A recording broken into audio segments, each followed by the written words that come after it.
So a girl reached out to him and said that he should introduce her to anybody that he knew that was like, thinking about marriage and stuff like that. And then he introduced her to someone, and she said that, oh, his profile, that he's not light skinned and he doesn't look like he makes six figures.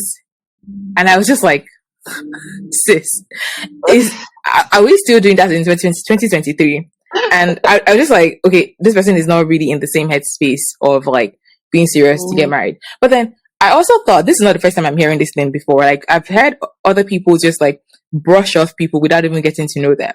And then when I was chatting with Kome, she was like, we talked about it for a while, and then you eventually said, what if this is the hill the person is willing to die on? And I'm like, I don't know about that, because you haven't even gotten to know the person at all. Why would you be willing to, like, why would you not give it an attempt at all to see if this person could even be something more? What does the light skin do for you?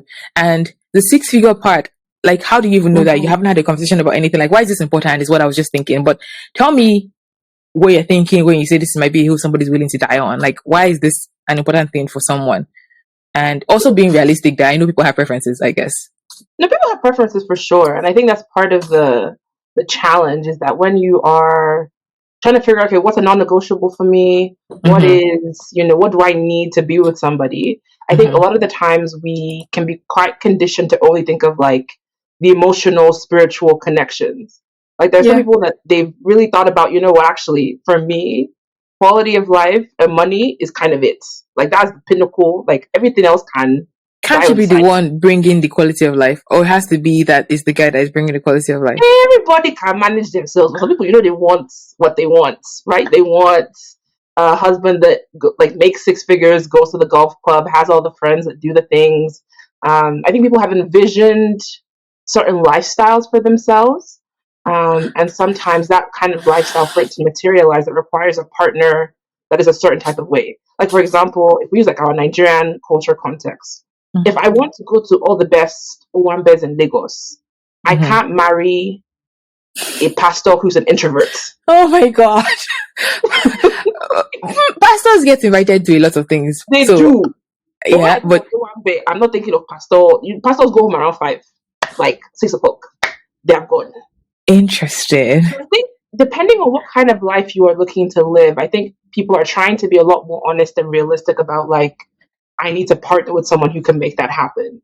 And so if she's looking at this man, for example, and she's thinking, okay, I see that he might be in tech, but from what I know about this entry level job that he's in, it might take him 5 years to to get to the next level. How much is he going to? You're trying to do all these calculations in your head.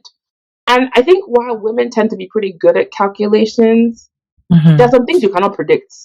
This man might meet somebody in the elevator one day and the person is like, I like you, come work for me. And he goes from entry level to director in 2 weeks. That's assuming he has all the, the foundational requirements, all that kind of stuff. So there's some things that favor you can't account for. Yeah. Right? And so I'm curious to learn more about why she feels like light skin and tall and money. Like what has informed that? Maybe she's dated short men before they haven't treated her right. Now she's feeling like a way. Okay, a couple of things. When I had this, I took it to my husband as well and had a conversation. And my stance at the time was like, honestly, this makes no sense. Like, why would you not even have a conversation at all with the person? And he was kind of on your side with like, people want what they want, and like it's valid. But then he added the part that ideally we should know that there are non-negotiables and negotiables, like things that truly matter in the long run, and things that are really nice to have, but they are negotiable when you think about it logically. Now, I like to think that I'm talking to serious Christians, largely serious Christian women on this platform. Imagine that this is the New Spring audience, aka people that already believe in God, people that are willing to reason with you. How valid? So this is not the general public, because although this is the public, because it's going on YouTube as well, and anybody can find it. But talking to that like subset of people, and like thinking of this as like somebody you give a crap about, like a friend, a little sister, if that was their approach, that somebody introduced you to someone, you saw their profile, their image was not your vibe based on color, and their job, you said it doesn't look like they get six figures, what would be your response to them, as opposed to let people have what they want? I mean, I think we have to talk Would it about be different? like we We have to talk about what? like spec. We have to talk about spec. Okay. Like I think I would start there. Like I wouldn't be like, okay, no. I'm like, okay, so really, what's your spec? Because if something has been presented to you and you're like, and when I say spec, I mean like your specifications. Like, what are you looking for? What are you attracted to? Yeah. Because I feel like you have to be able to, not even just to me, but it can be helpful sometimes to verbalize some of the things that we're looking for or the decisions that we're making. So if you are telling me that you want a 6-foot man that plays for the NBA, but also serves in his church on the weekends, like I'm gonna ask you to explain to me how that contributes to the bigger vision of your life. As somebody, and that's where I'm always struggling. Like, how is this relevant to the bigger vision? For some people, they have decided that this is what they want to do. So it's a bit difficult. Like even though we may not understand why this is their vision, it's still their vision. And I can have a conversation with you about like, okay, is that, and as Christians, I can say, is that a vision you have prayed about? Is that a vision that helps you actually live a godly married life? And because I knew we were having this conversation, I went on to read even more about settling. And there's another extreme that talks about how, our marriages are mirroring how Christ loved the church. Not an extreme, that's fact if you believe in the Bible. But also how like we should just focus on, can he love like Christ of the church? Can she honor? And like it's almost very bland. Like I don't want that as well. I want to feel something, but I also want to reason. So I hear you on the spec stuff. I just feel like we should also be critical of our specs. Like, where did that come from? Absolutely.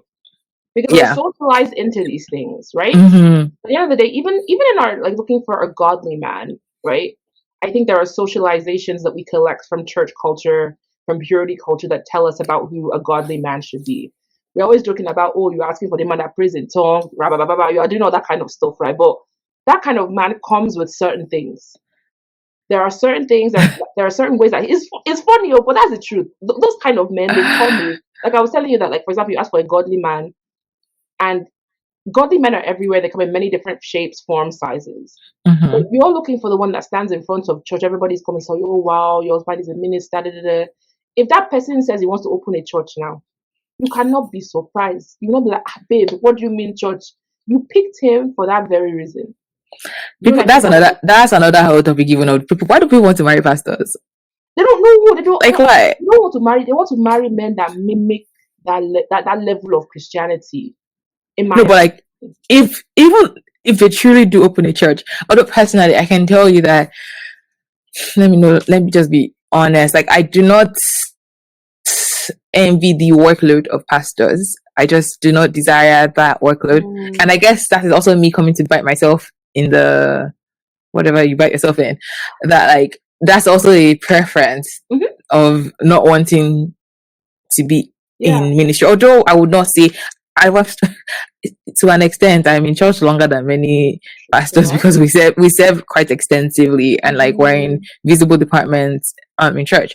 So there's that part. It's not the service I'm running from. It's just the idea of responsibility. If it happens one day, would I have to submit to God? Yes.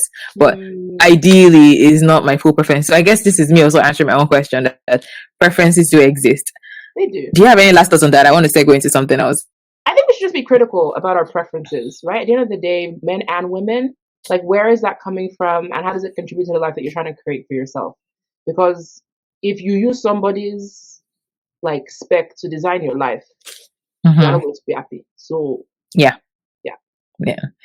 that's it. Essentially, be critical of your specs, but also realize that some of the things that you're holding dear, what if they're not as important in the grand scheme of things? And when you don't even have conversations with people that you're introduced to, how do you even know what they are like? How do you know if you could really have built a great friendship? How do you know if you could have gotten attracted to them? And that 6-figure one is just absolute nonsense to me because you really don't know. You've not found out anything about them.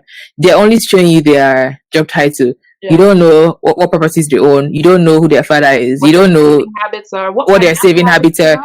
What financial exactly? What is the point of having a 6-figure maker who is blowing it, who has some massive debt, who is into drugs on the side, and like is like, anyways, you just don't know anything about it. Like the quality is so much more than that. So it feels very superficial, and in my head, it's telling of your level of maturity. If that's where you stop, you don't need to have a conversation. And the unfortunate thing, this has nothing to do with age. I have a personal example of somebody who literally is closer to 40 as well, and was introduced to someone and did a similar thing. Not that I'm going to get to this topic, maybe I'll move into it. They were chatting on WhatsApp, and his texting habits threw her off, and she just like stopped talking to him. And the person who introduced them was like, you didn't even like talk a bit further, nothing. It feels superficial. I understand the ideas behind it, like what you're saying, but I just feel like you haven't really probed enough to know this person. And yeah, it feels like we're discarding people, which then moves me into this other story that I want to read to you. Okay. So Laurie Gottlieb thought she knew what she wanted in a man, and she assumed she'd get it. She also wanted love, companionship, and a family. But at 37, she was still single, and racing against her own biological clock, she signed up for a sperm donor, got pregnant.